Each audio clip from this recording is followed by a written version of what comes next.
आणि आता news top 9 ची सुरुवात करूया मोठ्या बातम्यांनी। मुंबईत 1 जून पासून निर्बंध शिथिल होणार असल्याचे संकेत मुंबई पालिका प्रशासनाने दिलेत। संसर्ग कमी होत असल्याने पालिकेकडून हे संकेत देण्यात आलेत। 1 जून नंतरच्या लॉकडाऊनला एमआयएमने विरोध केलाय। प्रशासनाने कितीही कडक भूमिका घेतली तरी आम्ही दुकानं उघडणारच असा इशारा इम्तियाज जलील यांनी दिलाय। मला ज्ञान देण्याचा प्रयत्न केलं तर आम्ही स्पष्टपणे सांगतो, तुम्ही महाराष्ट्रासाठी योग्य निर्णय घ्या, तुम्हाला जे घ्यायचे घ्या। औरंगाबादसाठी आम्ही तयार नाही। 1 तारखेपासून आम्ही उघडणार म्हणजे उघडणार। तुम्हाला जे काही करायचे आहे ते करा। राज्याचे माजी पोलीस महासंचालक सुबोध कुमार जयस्वाल यांची सीबीआयच्या प्रमुखपदी वर्णी लागण्याची शक्यता आहे। पंतप्रधान नरेंद्र मोदी, सरन्यायाधीश एम.व्ही. रमणा आणि अधीर रंजन चौधरी यांनी काल 3 नावांची निवड केली। या यादीत आंध्र प्रदेश केडरचे व्ही.के. कौमुदी आणि बिहार केडरचे कुंवर राजेश चंद्रा यांची नावे आहेत। पदोन्नतीतील आरक्षणासंदर्भात मंत्री नितीन राऊत लोकप्रतिनिधी आणि अधिकाऱ्यांशी आज चर्चा करणार आहेत।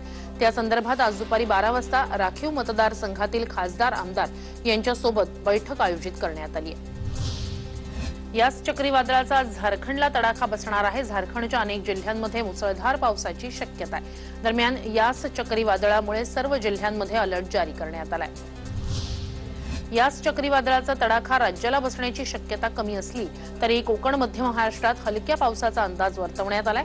पुणे हवामान विभागाने हा अंदाज वर्तवलाय। पुण्यातील लसीकरण आज पुन्हा बंद राहणार आहे। लसी संपल्यानं लसीकरण बंद राहणार आहे, तर खासगी रुग्णालयातील लसीकरण मात्र सुरू राहणार आहे। पीएनबी बँक घोटाळ्यातील आरोपी आणि नीरव मोदीचा साथीदार फरार हिरे व्यापारी मेहुल चोक्सी हा अँटिगुआ आणि बार्ब्युडा या बेटांच्या देशात हरवल्याचा दावा चोक्सीचे वकील ॲडव्होकेट विजय अग्रवाल यांनी केलाय। मेहुल चोक्सी बेपत्ता झालाय, याबाबत अँटिगुआ पोलीस तपास करतायत अशी माहितीही त्यांनी दिली आहे। मुंबई महापालिका आयुक्त इक्बाल चहल यांनी स्पुतनिक लसीसाठी थेट रशियन सरकारला पत्र लिहिलंय। दरम्यान पत्राद्वारे 1 कोटी स्पुतनिक लसीचे डोस देण्याबाबत मागणी करण्यात आली आहे। लसीच्या डोसची किंमत कळवून थेट पुरवठ्याची विनंती बीएमसीने केली आहे। आणि आता पाहूया महत्त्वाच्या घडामोडी।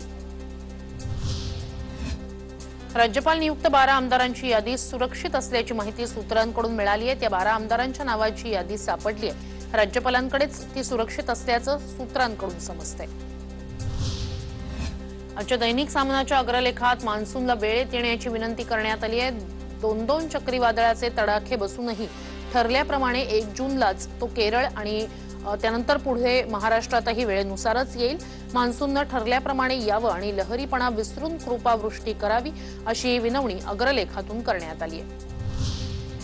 एटीएस प्रमुख जयजित सिंग यांची ठाणे पोलीस आयुक्तपदी नियुक्ती झाली, तर संजय सक्सेना यांची गृह विभागात प्रधान सचिवपदी बदली झाली। तसंच विनीत अग्रवाल यांची अप्पर पोलीस महासंचालक दहशतवादी पथकात बदली करण्यात आली। सीबीएसईचे 12वीचे महत्त्वाच्या विषयांचे पेपर 3 तासांऐवजी 1.5 तासात घेण्याच्या प्रस्तावाला अनेक राज्यांनी संमती दर्शवली। दरम्यान याबाबत आगामी बैठकीत निर्णय होण्याची शक्यता असल्याची माहिती सूत्रांनी दिली। पुणे पालिकेला लस द्यायला सिरम इन्स्टिट्यूटने सहमती दर्शवली आहे, मात्र महापालिकेला केंद्राची परवानगी लागणार असल्याचं पत्र सिरम इन्स्टिट्यूटने महापालिकेला पाठवलंय। लसीचा तोकडा पुरवठा असल्यानं गेल्या आठवड्यात पुणे महापालिकेनं सिरमला लसीचा पुरवठा करण्याची मागणी केली होती। या मागणीवर केंद्राची परवानगी मिळाल्यास निश्चित लस देऊ असं सिरमकडून सांगण्यात आलंय। पुण्यात आरटीओकडून खासगी रुग्णवाहिकांसाठी दर निश्चित करण्यात आले। रुग्णांच्या नातेवाईकांची लूट थांबवण्यासाठी पुणे पालिकेनं हा निर्णय घेतलाय। बीड जिल्ह्यातील कडक लॉकडाऊनमध्ये 31 मे पर्यंत वाढ करण्यात आली। सकाळी 7 ते 10 वाजेपर्यंत दूध विक्रीस परवानगी राहणार आहे, तर सकाळी 7 ते 9 या दरम्यान हातगाड्यांवरून भाजीपाला विक्रीला परवानगी देण्यात आली। तर अत्यावश्यक सेवा वगळता इतर सर्व व्यवहार बंद असणार आहेत। पेट्रोलमध्ये आज पुन्हा 22 ते 23 पैशांनी तर डिझेलमध्ये 25 ते 27 पैशांनी वाढ झाली। मुंबईत पेट्रोलचा दर 99 रुपये 71 पैशांवर गेलाय, तर डिझेलची किंमत 91 रुपये 57 पैसे इतकी झाली आहे। किरकोळ बाजारातून घाऊक बाजारात होणारी डाळींची मागणी 50 ते 60% घटली आहे। त्यामुळे घाऊक बाजारात या आठवड्यात प्रत्येक डाळीच्या भावात 5 ते 10% घट झाली। आणि आता पाहूया कोरोना संदर्भातल्या घडामोडी। कोरोनाच्या तिसऱ्या लाटेसाठी मुंबई महानगरपालिका सज्ज आहे. 4 ते 5 ठिकाणी नवी जम्बो कोविड सेंटर उभारणार असल्याची माहिती मुंबई पालिकेचे अतिरिक्त आयुक्त सुरेश काकाणी यांनी दिली आहे. तसंच मुंबईतील लॉकडाऊन उठवताना आजूबाजूच्या शहरातील रुग्णसंख्येचा विचार करावा लागेल असंही काकाणी यांनी म्हटलंय. बात करते हैं तो हमको सिर्फ मुंबई का विचार न करते हुए हम आजू बाजू के जो इलाके हैं, जैसे थाना है, थाना में की म्यूनसिपल कॉर्पोरेशन है, नई मुंबई है या रायगढ़ जिला है, यहाँ का केसेस का भी हमको विचार करना पड़ता है क्योंकि यहाँ से मुंबई में आने वाले लोगों की संख्या ज़्यादा मात्रा में रहती है.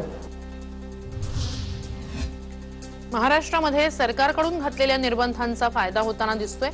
काल राज्यातील एकूण 16 शहर आणि जिल्ह्यांमध्ये कोरोनामुळे एकही मृत्यू झाला नाहीये. राज्यात गेल्या काही दिवसांपासून कोरोनाचे दैनंदिन आकडे कमी होत आहेत.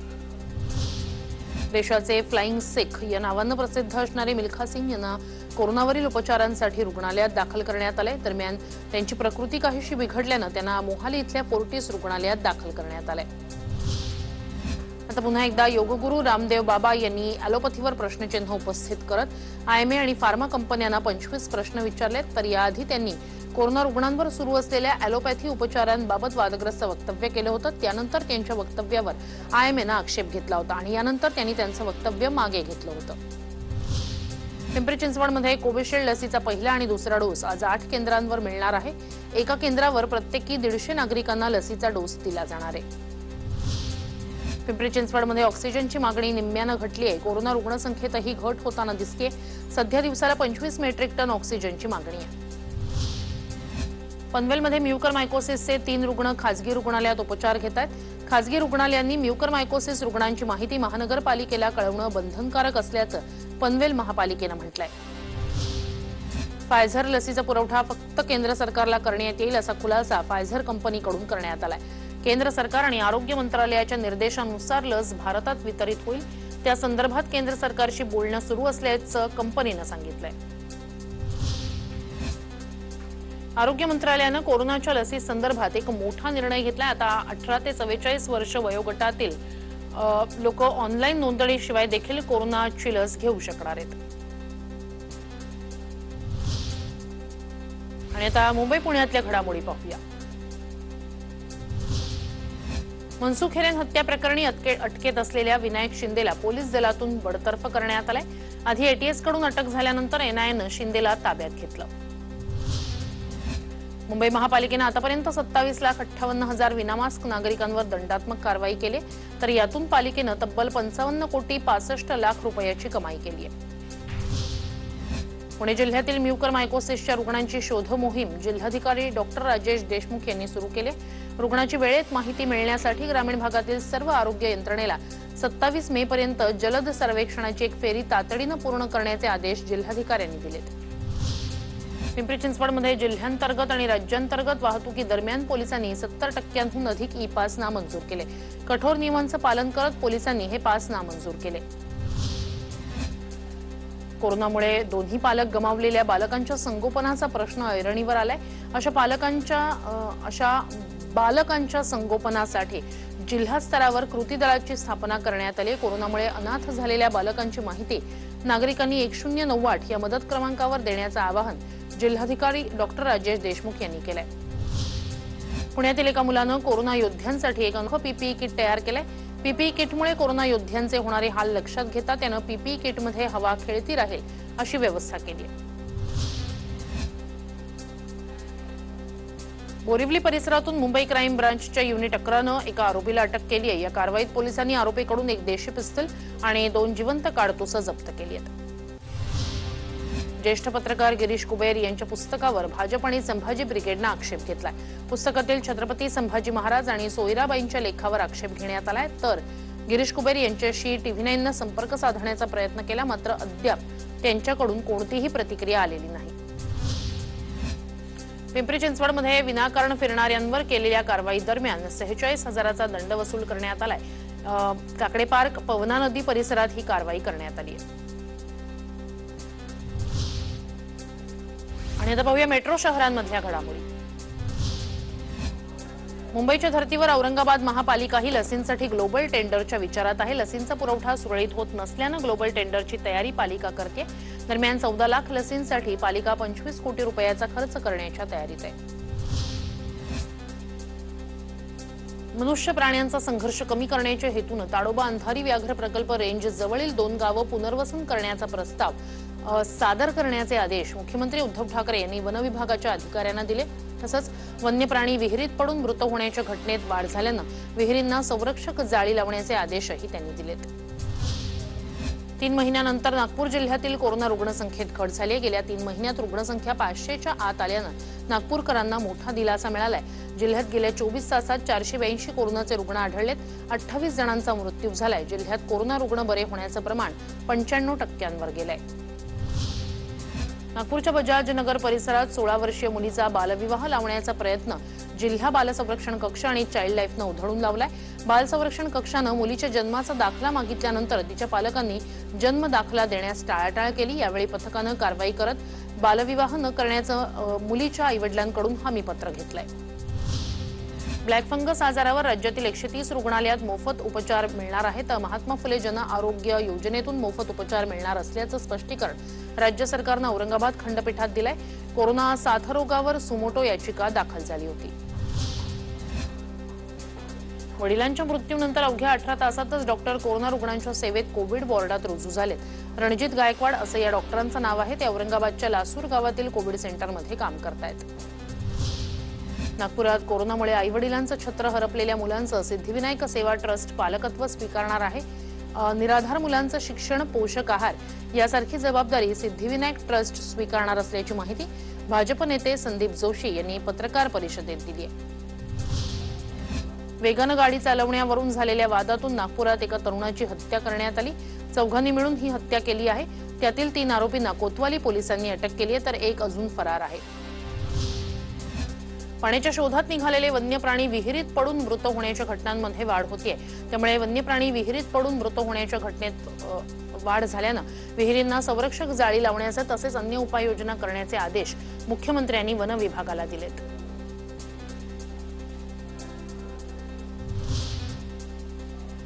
आणि आता पाहूया शहरांमधल्या घडामोडी। लॉकडाऊनमुळे वाशिमच्या शिरपूरमध्ये अनेक शेतकऱ्यांचा ऊस शेतातच पडू नये। दरम्यान नारायण चोपडे या शेतकऱ्यानं अखेर आपल्या शेतातील ऊस जाळून टाकलाय। वाशिममध्ये लॉकडाऊनमुळे 12 बलुतेदार वर्ग आर्थिक संकटात सापडलाय। गावगाडा हाकणाऱ्या अनेकांवर उपासमारीची वेळ आली आहे। माळी, कुंभार, चिंपी, कोळी, गवंडी यांच्यासारख्या अनेकांची परिस्थिती सध्या बिकट आहे। जळगाव जिल्ह्याच्या शेवटच्या टोकावर खानदेश विदर्भ सीमेवर पोलिसांच्या वतीनं कोरोना नियंत्रण ठेवण्यासाठी आणि त्या ठिकाणी कडेकोट बंदोबस्त लावण्यात आलेला आहे। पोलिसांकडून सीमेवर नाकाबंदी करण्यात आलेली आहे। वाहनांची कसून चौकशी केली जाते।